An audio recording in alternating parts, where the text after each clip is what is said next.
মিনহা খলাকনাকুম, যখন দোয়াটা আপনি পড়তে যান, আবার অনেকে আবার বর্তমানে বলছে এই মিনহা খলাকনাকুম এই দোয়াটাও নাকি মাটি দেবার সময় পড়াটাও নাকি বিদআত। আমার যে লিখিত কিতাব সব দলিলগুলো ওখানে আছে, দলিল ভিত্তিক ওখানে আলোচনা করেছি। উম্মে কুলসুম রাদিয়াল্লাহু তাআলা আনহা মায়ার নবী মদিনা ওয়ালার আপন কন্যা। নবী যখন উম্মে কুলসুম রাদিয়াল্লাহু তাআলা আনহাকে যখন দাফন করেছিলেন, মায়ার নবী মদিনা ওয়ালা এই দোয়াটাই করেছিলেন, মিনহা খালাকনাকুম ওয়া ফিহা নুঈদুকুম ওয়া মিনহা নুখরিজুকুম তারাতান উখরা। আমরা আমল করি মায়ার নবী মদিনা ওয়ালার থেকে। এখন যদি কেউ বলে মা খাদিজার জানাজা পড়া হয়নি, ওই জন্য আমাদের জানাজা পড়া হবে না, ওরে বিয়াকুব, ওরে বিয়াদব, এতটুকু ভাবা দরকার। মা খাদিজাতুল কুবরা রাদিয়াল্লাহু তাআলা আনহা যখন মারা গিয়েছিলেন, তখন জানাজার নামাজ ফরজ মুসলমানের জন্য হয়। বুঝতে পারছেন না? পারেন নাই?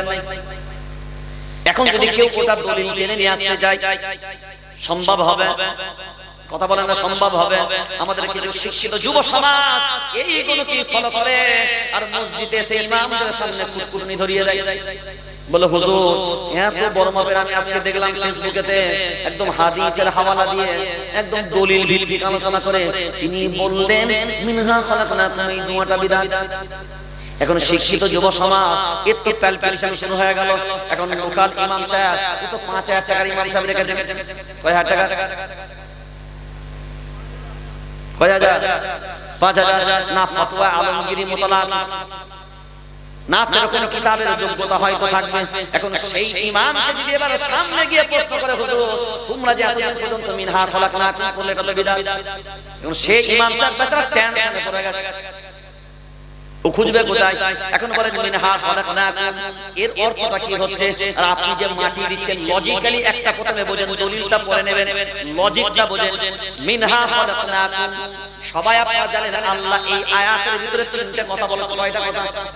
কিন্তু তিনটে কথা একটার সাথে অন্যটার সম্পর্ক, একটার সাথে অন্যটার সম্পর্ক। মিনহা খালাকনাকুম এই মাটি দ্বারা তোমাকে বানানো। সবাই জোরে বলেন, এই যে এই মাটি দ্বারা তোমাকে বানানো হয়েছে, এই জন্যই তো তোমাকে এই মাটি দ্বারা বানিয়েছে, ওই জন্য তোমাকে দিই এই পূর্বে নেওয়া মাটিটা আল্লাহ পূরণ করবে। ওই জন্যই বলা হয়েছে ওয়া ফিহা নুঈদুকুম এই মাটিতে তোমাকে রেখে যাওয়া। তাড়াতাড়ি বলেন, রেখে যাওয়া হবে। এখন এখান থেকে দুটো বিষয় প্রথম বোঝেন, তাহলে যেখান থেকে তোমাকে বানানো হয়েছে রাখা হবে ও তোমাকে। সবাই বলেন এই কথাটা, রাখা হবে তোমাকে, সবাই রাখা হবে তোমাকে সেইখানে। এখন যদি আপনাকে জঙ্গল সার মাটি থেকে বানানো হয়, তাহলে আপনাকে রাখা হবে বর্ধমানের মাটিতে। জোরে বলেন না কেন? তাহলে আপনাকে যদি ইন্ডিয়ার মাটি দ্বারা বানানো হয়, তাহলে আপনাকে কি রাখা হবে সৌদির মাটিতে? জোরে বলেন না কেন? কোথায় রাখা হবে? যে মাটি দ্বারা আপনাকে বানিয়েছে ওই মাটিতেই আপনাকে রাখা হবে। আর যে মাটি দিয়ে আপনাকে রাখা হবে কিয়ামতের ময়দানে, জোরে বলেন না কেন? হ্যালো,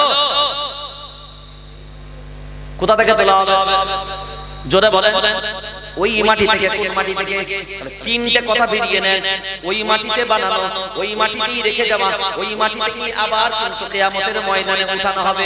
এটা যদি আল্লাহর সিদ্ধান্ত হয় যে মাটি থেকে বানিয়েছি ওই মাটিতেই থাকবি, ওই মাটি থেকেই উঠাবো। এখন সরকার যদি বলে এনআরসি করব, দেশ থেকে তাড়িয়ে দেব, আল্লাহ বলছে যে মাটিতে বানিয়েছি ওই মাটিতেই তোকে রাখবো, কিয়ামতের ময়দানে ওই মাটি থেকেই উঠাবো। তুই যত আইন পাস করবি কর, আমার আল্লাহর সিদ্ধান্তই হবে চূড়ান্ত। বুঝতে পারেন না কথাটা? হাজার চেষ্টা করবি কিন্তু তাড়াতে পারবি জোরে বলেন না। আর হালতে হয়তো একটু পীড়া দিবি, একটু কষ্ট দিবি, আর এই কষ্ট দেওয়াটা তোদের ফিতরাত, আর এই কষ্ট ভোগ করাটা ঈমান ওয়ালাদের অভ্যাস। وَلَنَبْلُوَنَّكُمْ بِشَيْءٍ مِّنَ মিনাল খাউফি ওয়াল জু'i ওয়া নাকসিন মিনাল আমওয়ালি ওয়াল আনফুস ওয়াস সামারাত ওয়া বাশশিরিস সাবিরিন। পাঁচটা পরীক্ষা যতক্ষণ পর্যন্ত ঈমানওয়ালারা দেবে না, এর ঈমান পরিপূর্ণ হবে। সরকার কখনো ভয় দেখাবে, কখনো তোর মাল কেড়ে নেবে, কখনো তোর জানের ভয় দেখাবে, কখনো তোকে ক্ষুধার্ত অবস্থায় রাখবে, কখনো তোর ফসলাদি সব নষ্ট করে দেবে। তারপরেও ঈমানওয়ালা যারা হবে, সবর আর ধৈর্যের মাধ্যমে আল্লাহর প্রতি ভরসা রাখবে। তো আল্লাহ যখন ক্লিয়ার করে দিয়েছে, এখন আপনাদের আমাদের মনে মনে ধারণা হবে আল্লাহ যখন বলে দিয়েছে, তাহলে তো আমাদের আর কোনো টেনশন না।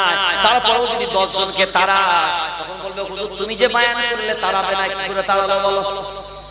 যে ব্যক্তিকে দেশের মাটি থেকে তাড়াবে বুঝে নিতে হবে, যে মাটিতেই তাকে রাখা হবে সেকে তৈরি করা হয়েছে এখানে নয়, সেখানকার মাটিতে। এটা বিশ্বাস আমাদের, এটা ইয়াকিন এবং এটা দৃঢ়তার সাথে বিশ্বাস করতে হবে। এখন এই জায়গায় দাঁড়িয়ে আপনি বলেন তালাক বিল কোরআন কারীমের বিরুদ্ধে গেছে, কার বিরুদ্ধে? জোরে বলেন, তালাক বিল কার বিরুদ্ধে গেছে? কোরআন কারীম 2 নম্বর পারা 15 নম্বর সূরার লাস্ট আয়াত। الطلاق مرتان فإمساك بمعروف أو تسريح بإحسان। এখান থেকে একটা আয়াত, দ্বিতীয় আয়াত, দুইটা আয়াতের তরজমা করবেন, আপনি পরিষ্কার তালাকের ব্যাপারে আপনাদের কাছে ক্লিয়ার হয়ে যাবে। তাহলে তালাকের বিল পাস হয়েছে কোরআনের বিরুদ্ধে, আর ওয়াকফ আইন যেটা পাস হয়েছে এটা 1 নম্বরে কোরআন কারীমের বিরুদ্ধে। কার বিরুদ্ধে বললাম? সবাই বলে কার বিরুদ্ধে বললাম? 1 নম্বরে হলো কোরআনুল কারীমের বিরুদ্ধে, 2 নম্বরে হলো মায়ার নবী মদিনা ওয়ালার হাদিসের বিরুদ্ধে। কার বিরুদ্ধে বললাম? মায়ার নবী মদিনা ওয়ালার হাদিসের বিরুদ্ধে।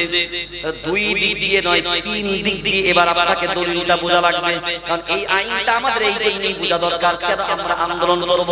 তাহলে ওয়াকফ এই আইন কালাকানুন যেটা হয়েছে এটা কার কার বিরুদ্ধে বললাম? কোরআনের বিরুদ্ধে। কার বিরুদ্ধে? 2 নম্বরে বললাম হাদিসের বিরুদ্ধে। কার বিরুদ্ধে? হাদিসের বিরুদ্ধে।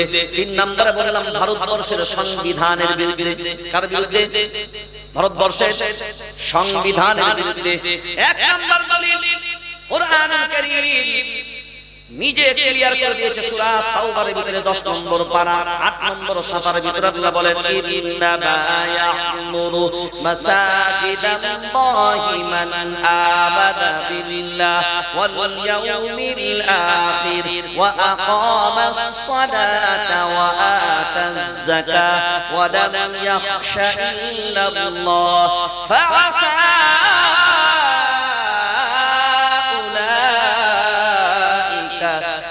ইয়াকুনু মিনাল মুহতাদিন। আল্লাহু আকবার বলেন। এটা আল্লাহর কথা। কার কথা বললাম? আল্লাহ বলছেন, কত বিস্তারিত বলার সময় আপনার কাছে নাই, শুধু সংক্ষিপ্তটা বুঝে নেন। আল্লাহ বলছেন মসজিদ আর মসজিদের সম্পত্তি রক্ষণাবেক্ষণের দায়িত্ব নেবে তারা ঈমানওয়ালা নামাজি হবে যারা। কারা? এক কথাই বুঝে নেন, ঈমানওয়ালা হবে যারা মসজিদ আর মসজিদের সম্পত্তির হিফাজতের দায়িত্ব নেবে তারা। কোরআন বলছে মসজিদ আর মসজিদের সম্পত্তির হিফাজতের দায়িত্ব নেবে তারা, আর সরকার বলছে থামদারা।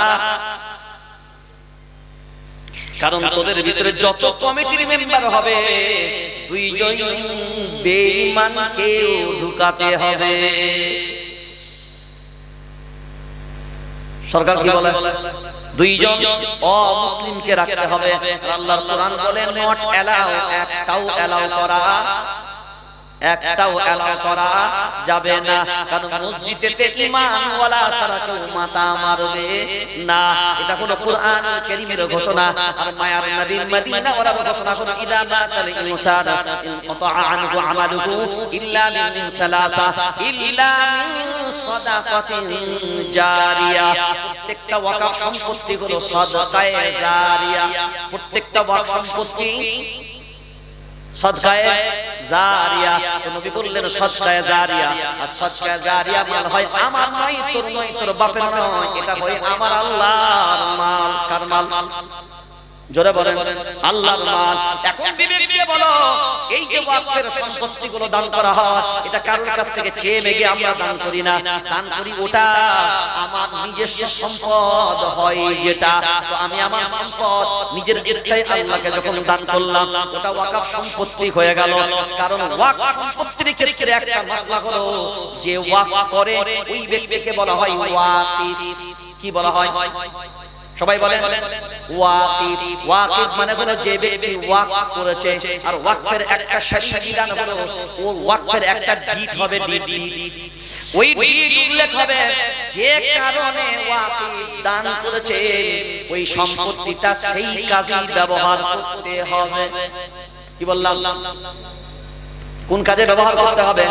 যে কাজের জন্য দান করা হয়েছে ওই কাজের জন্যই ব্যবহার জোরে বলেন হবে। এখন বলেন আমি মসজিদের জন্য দিলাম, আমি মাদ্রাসার জন্য দিলাম, সরকার যখন সম্পত্তিগুলো নিয়ে নেবে তখন ওই জায়গায় মসজিদ কি হবে?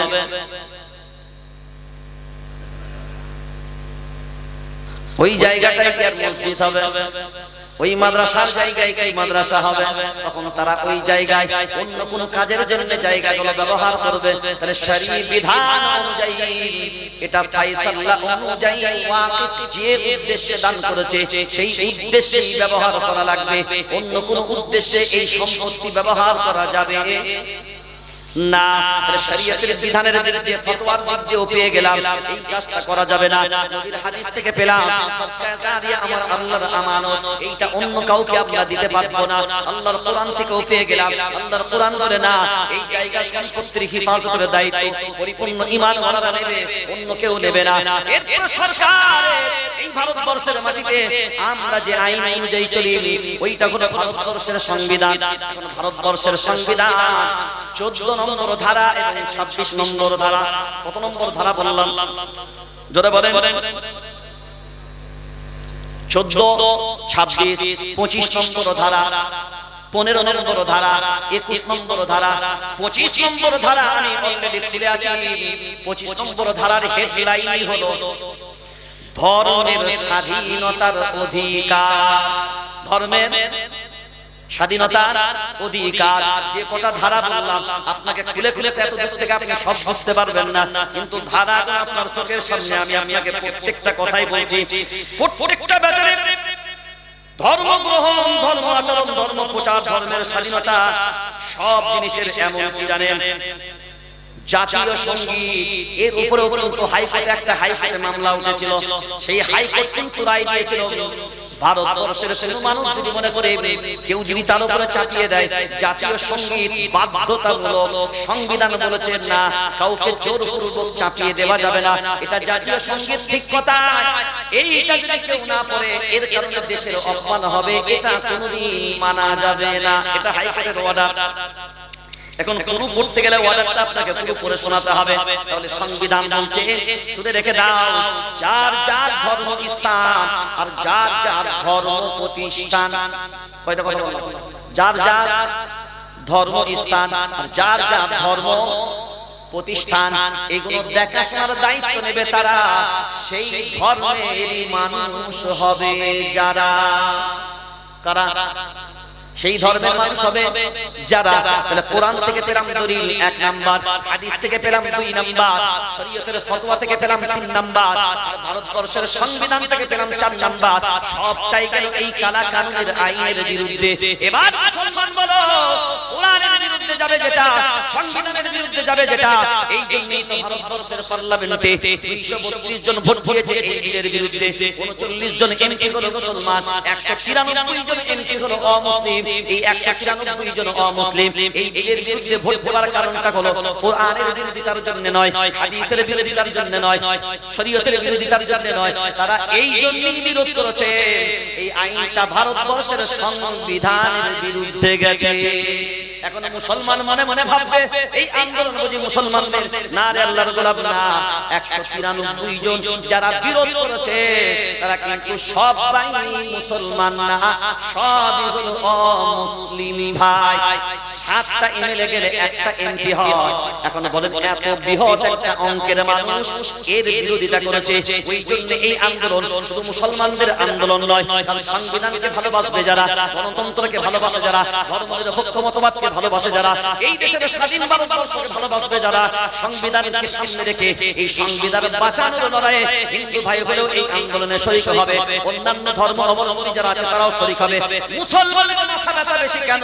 এই জন্যই মাথা ব্যথা বেশি, কারণ এই আইন কুরআন কারীমের বিরুদ্ধে গেছে। এই আইন তাদের অস্তিত্বের বিরুদ্ধে গেছে। কিসের বিরুদ্ধে বললাম? অস্তিত্বের বিরুদ্ধে গেছে। কিসের বিরুদ্ধে? অস্তিত্বের বিরুদ্ধে গেছে। এখন বলেন এই জমি যদি চলে যায়, কি চলে যাবে? শুধু জমি যাবে? মসজিদ যাবে, মাদ্রাসা যাবে, মক্তব যাবে, খানকা যাবে। আমি সব জায়গায় যেটা আপনাকে বোঝাই খুব ভালো করে আপনি বোঝেন। এই সাদা পেপারগুলো, এটা হলো ভারতবর্ষের যে সংবিধানটা পাস হয়েছে, যে আইনটা, সংবিধান যে আইনগুলো পাস হয়েছে, যার বিরোধ আমরা করেছি, সেই আইনের কপিগুলো আপনার সামনে। ধরুন এই যে কাগজটা, এটা একটা জমি, ধরুন এটা হলো ওয়াকফ সম্পত্তি। 1 বিঘে কয় বিঘে? মুখে বলেন। 1 বিঘে ওয়াকফ সম্পত্তি এই কাগজটা। এর মাঝখানে এই মোবাইলটা, ধরুন একটা মসজিদ, 4 কাঠা জায়গার উপরে মসজিদ, সব জায়গাগুলো চারিদিকে। এখন বলেন এই জায়গাগুলো কিসের জায়গা? ব্যক্তিগত না মসজিদের? জোরে বলেন। মসজিদের জায়গা। এই জায়গাটাই হলো ওয়াকফ। এই জায়গাটাই হলো, জোরে বলেন, ওয়াকফ। এর উপরে কি আছে? মসজিদ। সরকার বলেছে জায়গা নেব, সরকার বলেছে, জোরে বলেন, জায়গা নেব, ওয়াকফ সম্পত্তি নেব। এখন বলেন সরকার ওয়াকফ সম্পত্তি যখন নেবে, মসজিদ, মাদ্রাসা, এবার এটাকে মাদ্রাসা করেন, এবার ওয়াকফ সম্পত্তি টান মারবে, মাদ্রাসা, খানকা, মক্তব, দরগা, কবরস্থান সবই যাবে। আর যাক আর না যাক, পিছনে একটা আজুরা আসছে, বাঁশ, পিছনে একটা আজরা আসছে, কি বললাম? আজরা বাঁশ, যার নাম হলো UCC, uniform civil code. Uniform, uniform, আরে ইয়ার নাম বলো না, ইউনিফর্ম সিভিল কোড। এক দেশ এক আইন। কি বললাম? এক দেশ এক আইন। এই এক দেশ এক আইন যখন হবে, তখন মুসলমান ইজাব কবুল হবে না। মুসলমানের ইজাব কবুল হবে না। প্রত্যেকটা পুরুষ মানুষ যারা বিয়ে করতে যাবে মাথায় টুকুর পরা লাগবে। আর প্রত্যেকটা মুসলিম মহিলা যারা হবে, ইজাবের মাধ্যমে হবে না অনুমতি, আর কবুলের মাধ্যমে গ্রহণ হবে না। মুসলমানদের বিবাহের জন্য শর্ত হলো ইজাব।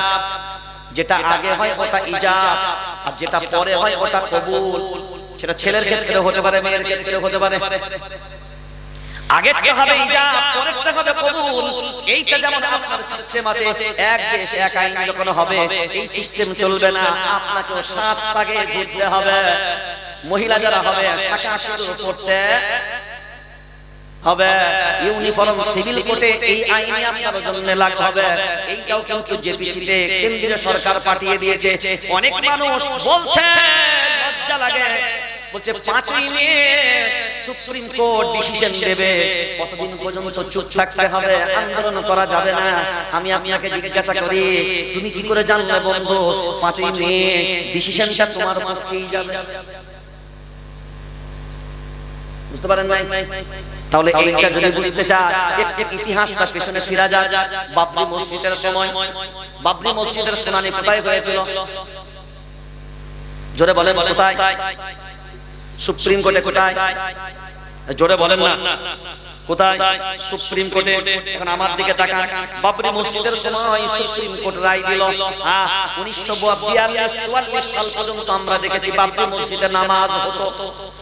এই যখন ডিক্লেয়ার দিল, তখন নামাজরত আবাদিত মসজিদ ছিল বাবরি মসজিদ। তাহলে এই রায়টা কাদের পক্ষে গেল? জোরে বলেন না, কারা বসে আছে? কাদের পক্ষে গেল? জোরে বলেন।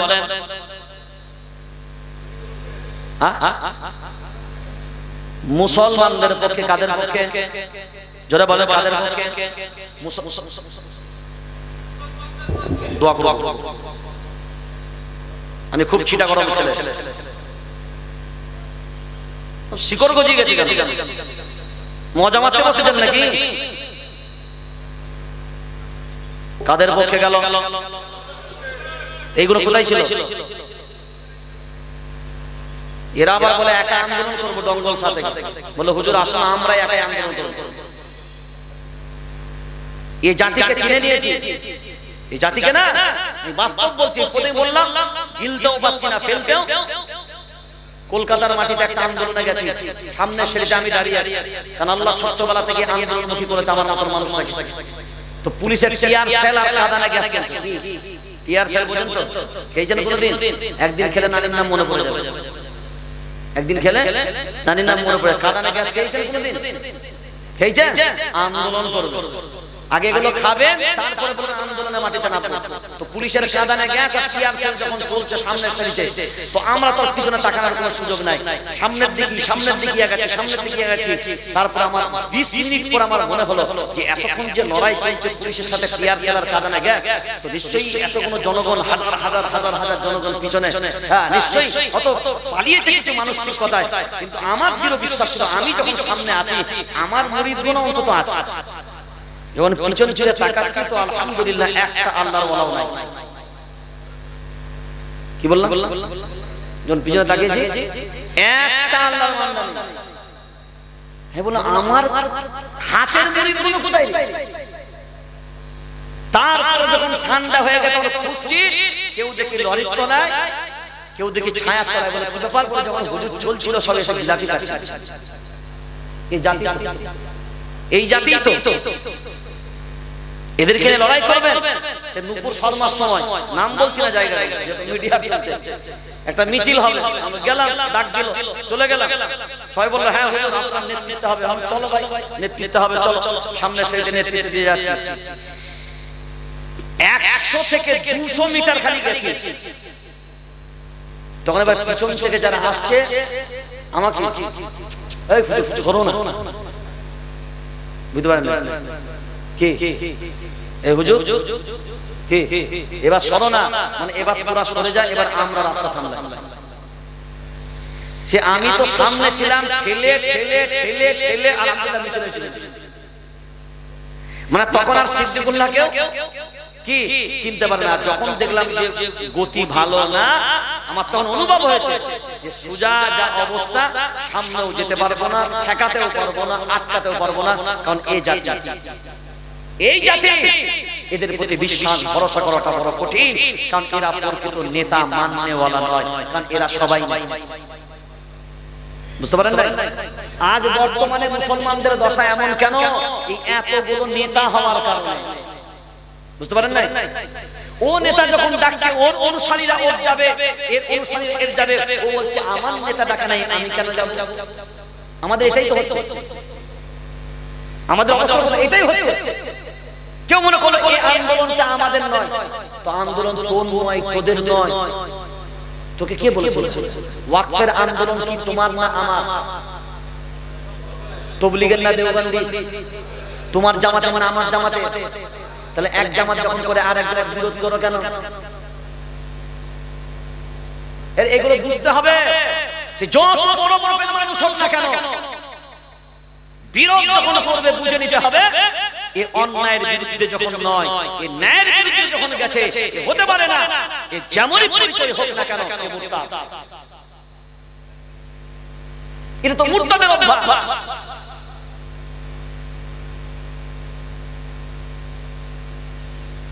চলেন ছিলাম কোথায়? জবাব দেবেন তো আমি আগে বলবো, আর নতুবা এখানে কি করব? বাবরি মসজিদে, হ্যাঁ এই ওয়াক্তটা বুঝতে গেলে বাবরি মসজিদের একটা ছোট্ট ইতিহাস বুঝতে হবে। এখন বলেন তাহলে মসজিদে নামাজ হতো, এটা যখন ডিক্লিয়ার হলো কাদের পক্ষে রায় গেল? মুসলমানদের পক্ষে রায় গেল। 2 নম্বরে সুপ্রিম কোর্ট জাজমেন্ট দিল। হ্যাঁ সুপ্রিম কোর্ট জাজমেন্ট দিয়েছে, জাজমেন্টের কপি আমাদের কাছে আছে। সুপ্রিম কোর্ট জাজমেন্ট দিল মসজিদের ভিতরে যে মূর্তি ঢুকানো হয়েছিল এটা অন্যায় ছিল। এটা জোরে বলেন অন্যায় ছিল।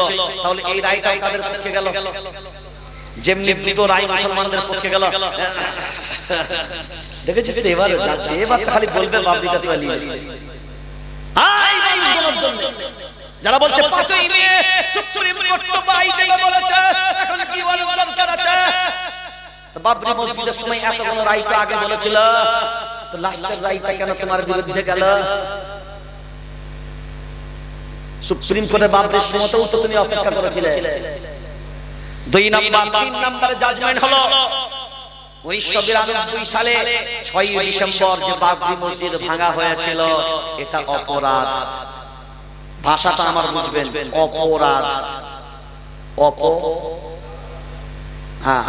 এই শব্দটা ভালো করে বুঝবেন, তবে তাৎপর্যটা বুঝতে পারবেন। আচ্ছা, যেটা অপরাধ হয় সেই কাজটা অন্যায় হয়, তাই তো? তাই অপরাধ, অপরাধ মানে খারাপ কাজ। তো কেউ না কেউ কে করে নাকি? তো অপরাধ যে করে তাকে কি বলবে? চুরিকে চোর বলে না যে চুরি করে তাকে চোর বলে? এরা ঘান্নারা চাবি মুখে বলতে বলছে, যে চুরি করে তাকে চোর বলে। নামাজকে নামাজি বলে না, যে নামাজ পড়ে তাকে নামাজি বলে, তাকে নামাজি বলে।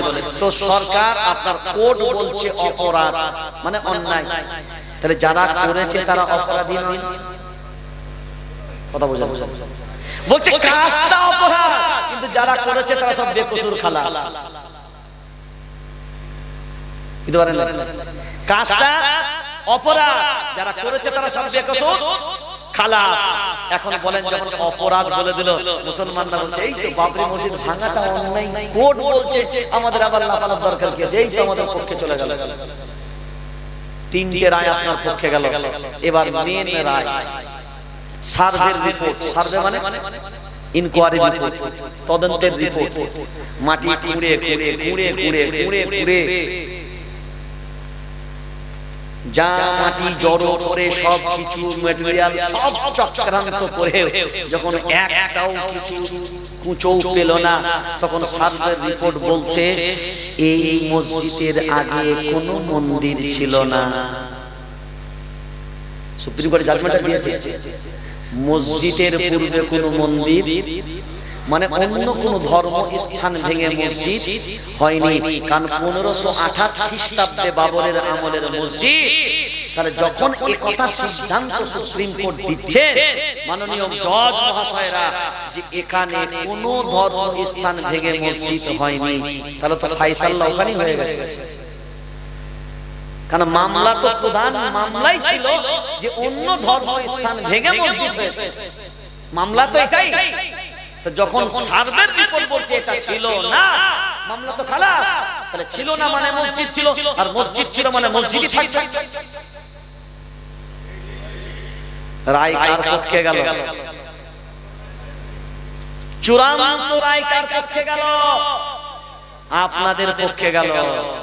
এরপরে ৫ম নম্বরে যে রায়টা হলো ওটা দলিল ভিত্তিক রায় নয়, ওটা দলিল ভিত্তিক রায় নয়। এবার এইটা বোঝেন, আপনারা বুঝেন, আর যে নেতা বাবুরা আন্দোলনের বিরুদ্ধেতা করবে তাদেরকে বুঝান। এই ৫ম নম্বরের রায়টা আপনার পক্ষে গিয়েছিল না বিপক্ষে? সবাই বলে, কিন্তু কেন?